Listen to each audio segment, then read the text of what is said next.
వైభవంగా జరుగుతుంది. ఈరోజు మొదటిసారి నేను దర్శనం చేస్తున్నాను వెంకటేశ్వర స్వామిని. అసలు తిరుమలలో మనం చేసుకున్నంత ఆ పులకరింత అనేది నాలో కలిగింది అనమాట. ఆ స్వామివారిని చూడగానే నిజంగా నేను తిరుమలలో ఎల్వన్ దర్శనం చేసుకుంటున్నానా, స్వామివారిని నేరుగా చూడగలిగానన్నంత ఆనందం కలిగింది. చాలా గొప్పగా ఉందండి ఈ రోజున దైవ దర్శనం మాత్రం.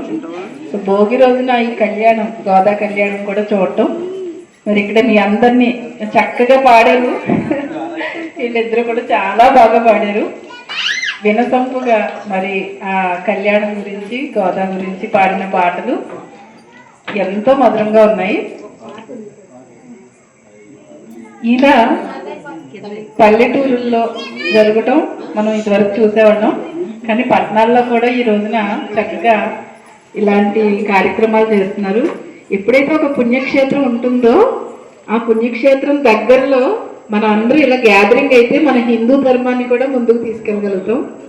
మన హిందూ ధర్మాన్ని ముందుకు తీసుకెళ్ళాలి, మన అందరం గ్యాదర్ అవ్వాలి అంటే ఖచ్చితంగా ఇలాంటి అందమైన దేవాలయాలు, వాటిలో ఇటువంటి బృహత్తరమైన కార్యక్రమాలు ఎప్పుడు నిర్వహిస్తూ ఉండాలి.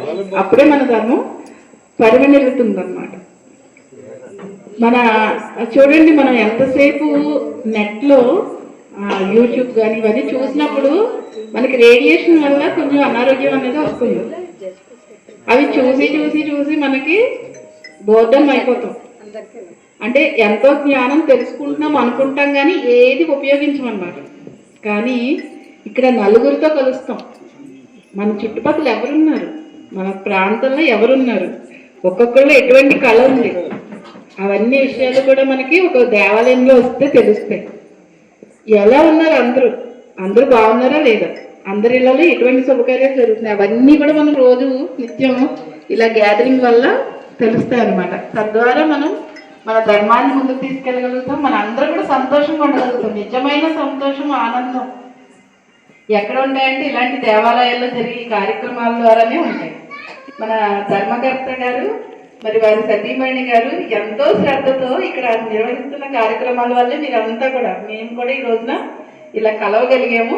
మరి ఇటువంటి అవకాశం కల్పించి ఈ రోజు చక్కటి ఇటువంటి కార్యక్రమాలు నిర్వహిస్తున్నటువంటి పెద్దలందరికీ కూడా ధన్యవాదాలు చెప్తూ ముగిస్తున్నాను. Thank you.